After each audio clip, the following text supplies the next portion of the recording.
This is a session where we will go through how to shift tensions within teams. And it's with us, people from the Transformative Conflict team. And we just wanted to introduce ourselves first. I'm Matilda, and I'm going to facilitate this session together with Julian. Hey everyone, I'm Julian. Okay, so what we're going to do in this tension shifting session is that we're going to basically take you through a tension shifting session. We're going to talk a little bit about what attention is, what it feels like, and why it's important to tension shift in your teams. So what is attention? This is quite new language for a lot of people, maybe. We don't really talk about these things in society and in our teams and XR. And the Transformative Conflict team, we see attention as kind of like a feeling of stress or overwhelm or confusion, frustration, or feeling of stuckness in the ways that we're working. And maybe it's something in the team that isn't working, or some way of being together that doesn't feel right for you. And maybe you want some support with it, but you don't really know how to change things. You're wanting to be listened to or for something to change, but there's not a dedicated space to make that happen. And that's why it's really important with tension shifting, because it's a very natural thing to have tensions and conflicts, and we have it all the time. And if we don't deal with the tensions, a group is likely to fall apart. Like we can see also in XR, there are a lot of conflicts sometimes that make it difficult to move forward together. And we believe in a way that everything that doesn't work will eventually become a conflict, or it will end up in conflict. It will grow bigger and bigger, kind of. And doing tension shifting meetings regularly is a way to address these tensions before they get bigger and more complex or painful. And it's kind of this thing where when we start feeling misunderstood or disagreeing, we start disconnecting from other people, and we feel like we're separate, or we feel lonely or isolated, like we don't belong. And so maybe we'll start looking for belonging in another place, in another team, or in another movement. And that's really sad. And we think that maybe there's another place where people or spaces can meet our needs better.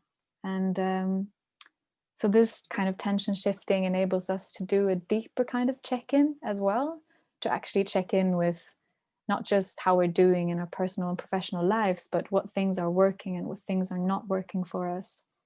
So we can make visible what is hidden, maybe, things that we don't really know how to address, so that we can support and lean on each other better as a community as well. So we can really like deal with the tensions as a group, and so that we don't have to hold them personally and individually on our own. And we're calling it shifting tensions because it's not really a way of saying that we will resolve this tension forever. That's quite difficult. So it's more kind of a sense of moving forward. It's something that the team is needing in order to thrive. So just moving forward rather than feeling a sense of stuckness, and so that we can address the tensions and hold them with the whole team. I'm navigating 2 laptops at the moment, so it's a bit confusing. I've never done this before. I feel very high tech. And if you've never done this in your team before, if you've never had a space to talk about what's working well and what's not working, it will feel definitely very clunky and scary in the beginning, and that's fine. And especially if there's like a big backlog of tensions that have been left hanging for a long time. And until you get a hang of the process and everyone becomes a bit more comfortable, there's some trust built. It can be a lot easier, and it can feel kind of like opening up a closet or something. And in the conflict team, we sometimes speak about the importance of having a separate space to deal with these things, as kind of like a toilet.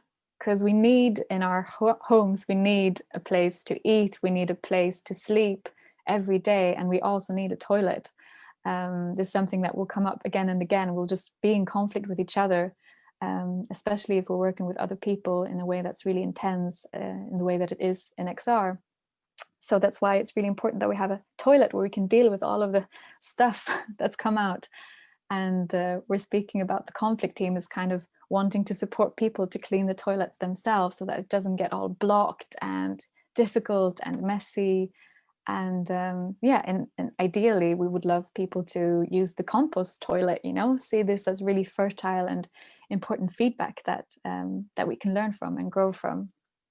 We've been doing this in our team for almost a year now, actually. We have tension shifting meetings every month. We do a special kind of cycle, and we have one tension shifting each month. But if you're trying it for the first time in your team and there's this big backlog, maybe you will want to start doing it actually every other week or so, just to kind of practice this muscle, because it is a muscle that we need to practice how to give feedback and listen to feedback and solve problems together. In this session, we're going to take you through the different tension shifting steps. And the first one is preparing for the shifting. It's a really important part, and we'll get into that a bit later. We want to check openness for feedback and journal tensions that have come up in the last week or month, but maybe not too long, because then that would be really big tensions perhaps that have been going for a year or so. And sorting the priorities. Then we will take you through how to shift tensions, starting with understanding, then exploring, then deciding what to do together, and then checking that people feel more shifted. And then we're just going to go through the action points that have come up in the tension shifting meeting and celebrate together, because that's really, really important as well. First, we're going to start with checking openness.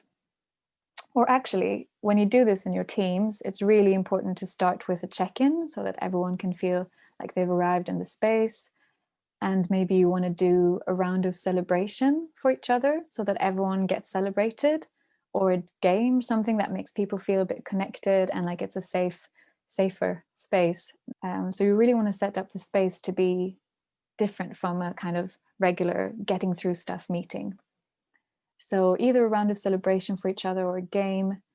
And if the team is bigger than 5 people, you might want 2 people to co-facilitate the session together, because it's quite a lot of things to do. So maybe you want to kind of do it together with someone else for the first few times at least. The first thing that we would do in the team is to check openness for feedback. Could you feel into your body and just check in with how you're doing today?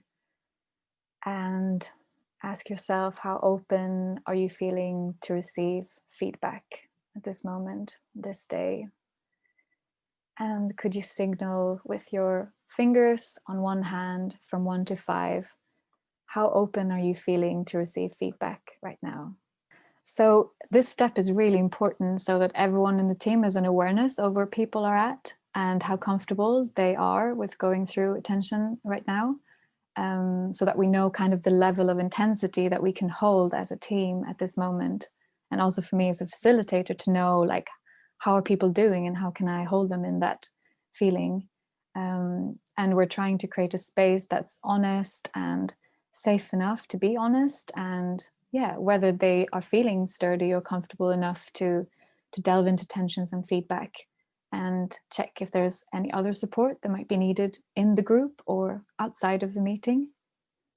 And something really important as well is that it's often not working to get something to change when you force or try to make someone hear something. So if someone really isn't open to hear feedback and they're ready and willing to hear and delve into those tensions, it will often not result in any lasting or meaningful change. And then the next step, which is journaling tensions. So I'm going to ask everyone in the team to take 4 or 5 minutes to journal to themselves, feel into their bodies and minds and see what comes out, and just have some space to write things down independently from the group.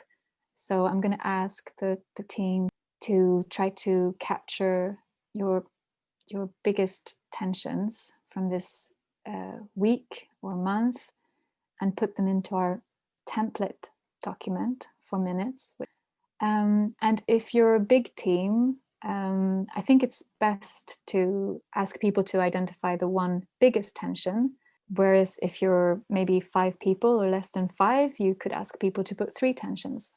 And also, I want to say that if there's something that's coming up for you that you feel like is too big for this session, then you can go through on our website the conflict first aid steps and see if that might help, or you can reach out to someone else in your team to get some listening support. And you can also, of course, seek support from the conflict team before bringing it to a tension shifting meeting, or instead of bringing it to a tension shifting meeting. So this is a template document that we've created for a tension shifting meeting. It contains an agenda of all different points. And then here is the feedback and tension shifting part, where we're asking Kit, Julian, Charlie, and Joanna to put their tensions into. And we've kind of pre-sorted them. We've agreed in our team that we have different kinds of tensions. We have an emergency or high intensity category. And we have something which is more about how the group is functioning and the relationships within the group. And then we have also one that's more about individualized or interpersonal tensions. So individualized is kind of, something that's mostly kind of needing to be heard. And maybe need some additional support on rather than working through in this meeting. Okay, so I'm just going to explain also why this is important. So this step is really important for people in the team to start building an awareness of what's going on in the team and the tensions that everyone are holding, so that we are holding them collectively. And it can be really supportive to a lot of people, at least, to me, it's really supportive to just have some space on my own to journal before sharing it with the other team. It's kind of as if I'm already practicing what I want to bring to the team. Actually, sometimes we can feel like our tensions have shifted just from sharing them. So maybe just actually writing them into the minutes document and making them known can feel like it's shifting in our bodies. And we would probably suggest that the facilitator does not participate in this part, because it might make it tricky for you to hold the session while also holding attention that you're bringing to the team, so that you can better hold space for others as well. And another option could be to bring someone else to facilitate the session from outside of the group, if it is really important for the facilitator as well to participate. So we have already an agreed way of categorizing the tensions in our team according to these 3 categories that I explained a bit earlier. But otherwise, also you can leave some space for the facilitator to look into the tensions and feel into kind of what would be the best priorities for this session. Is it kind of to go with like high intensity thing that feels really important? Or is it kind of, to deal with this big problem that actually maybe several people in the team are feeling? Often we have a shared tension that occurs for many people in the team. While doing this, we can also ask people in the team to take a look at the other people's tensions and just kind of notice them, see what's going on for them when they read through other people's tensions. That this is really important for the team to agree on priorities together, because there might be so many tensions in one session. And if everyone feels like we've agreed to the tensions that we're going to go through in the order, that kind of makes everyone feel a bit more settled and comfortable as well with being in the meeting. So we must collectively decide, with the support of the facilitator, what is the most preventing the team from moving forwards and carrying out its mission. As a facilitator, I would think maybe prioritize them in accordance with the level of impact that this tension has on someone or on others in the team. While doing this, we can also ask people in the team to take a look at the other people's tensions and just kind of notice them, see what's going on for them when they read through other people's tensions. And I will now want to ask the team, is there anything that, like, if you check in with your body, is there anything that happens for you with the taking a look at these tensions? Is there anything shifting within you? Is that kind of a feeling of, are you wanting to put your tension higher up or further down on the agenda, or is there a tension that you're feeling is really important to address today, just so that we're all kind of on the same page with this prioritization, and it's not just me having the power to do that? Is there anything that anyone in the team would like to say about the different tensions? And now I'm going to step out of the role of facilitating, and Julian is going to take over. Thank you, Matilda. So this is the shifting step, and we have 4 parts to the shifting step, which is understanding and hearing the person's tension. So trying to get to a place where the team really gets where this person is coming from and what gifts almost they're bringing the team in, what they're aware of that's going on in the team that they might be able to contribute. And then the second step is together, once we all hear and understand each other, we can together collaborate to try and work on solutions. So then we're going to explore possibilities for shifting. And then the third step is deciding. So we still use whatever normal decision-making process you use in your meetings. So that might be IDM or consensus or whatever. And basically we still use that process because we need to make these decisions together or collaboratively. And then the final step is just to go back to the person who originally came with the tension and ask them, did something feel shifted? How do you feel now that we've gone through and tried to process these tensions? The first step is understanding. And basically, the first thing is to ask the person to share more, ask them to really go into what's going on for them and what's happening in regards to this tension. And you can suggest the rest of the team try and practice active listening and try and really be with the person while they're sharing this tension. And you as the facilitator get a feel for, partly based on how much tension is in the space, but also just from your awareness of what's going on, you can get a feel for how emotionally charged this particular tension is. And if it's a really emotionally charged tension, then you want to come into the space with some empathy and bring empathy towards the person. And there's lots of ways that you could do that. One is just really listening to them. And another is reflecting back and trying to hear the person.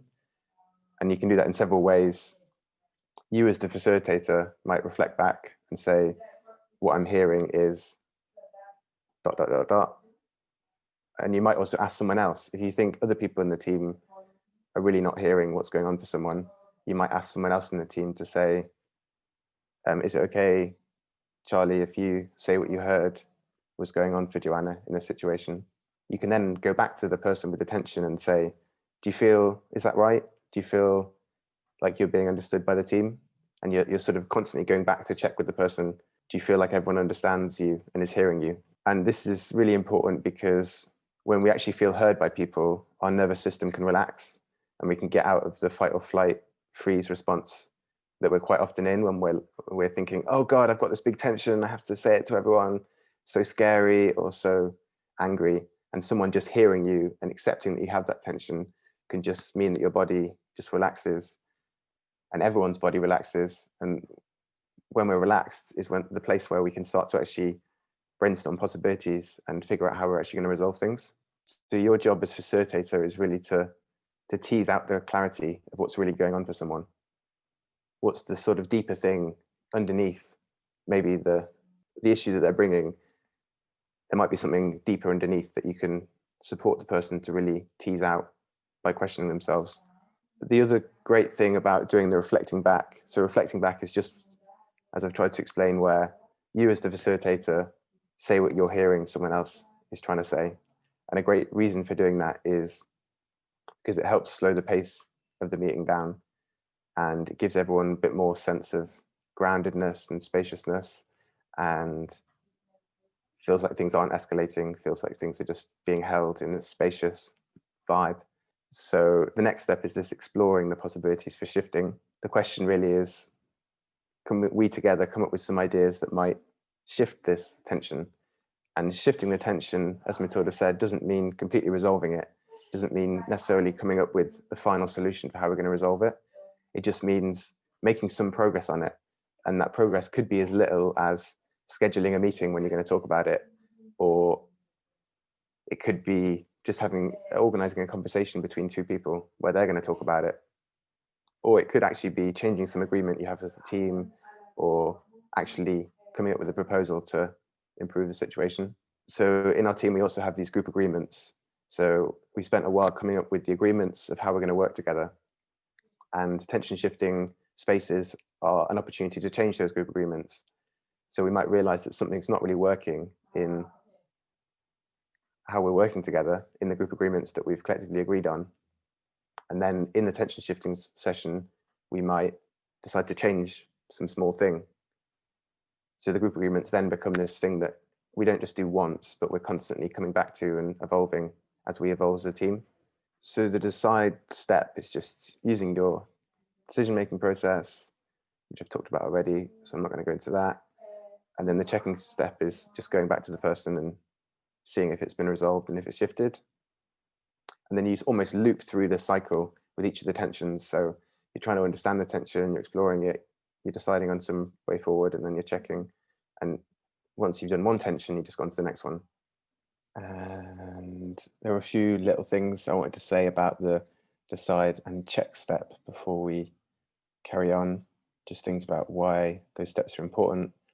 So the deciding step, it's really important that we try and shift the tensions together, and it feels like each of the tensions is something that we're collaboratively working on, and it's not one person who's bringing it and then the rest of the team are like, oh, I don't want to do anything about that. But we create the space where every tension that comes up is a collective tension. So whichever person in the space is holding the tension, it's not just their tension, it's everyone's tension. And if we don't get through it together, then it's going to weigh all of us down as a team. And actually in process work, they have a thing about roles where there's always someone who, if one person isn't bringing attention, someone else will. So the person who's bringing the attention is often irrelevant. And if we create this vibe where we're holding the tensions collectively, it supports people to be more vulnerable and to bring more of themselves and bring more of their tensions. And each tension that we work through helps the team to flourish and helps us to work better.